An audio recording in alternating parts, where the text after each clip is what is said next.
सारा देश गणतंत्र उत्सव में उत्साहित थिबा बेले सीमारू आसी जवान का बलिदान खबर। आतंकवादी गुली प्राण हराइछंती ओडिया जवान।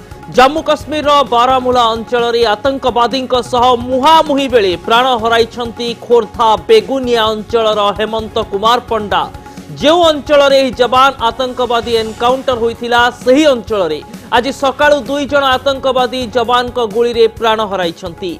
बड़ कथा हेउछि जम्मू कश्मीर बारामूला अंचल को आतंकवादी मुक्त अंचल भाव में घोषणा करा जायथिबा बेले आतंकवादी गतिविधि पुणी थरे समस्त को चिंतारे पकाई देछि। सेपटे हेमंत पंडा शहीद हेबा खबर बेगुनिया अंचल में शोकर छाया सृष्टि करिछि।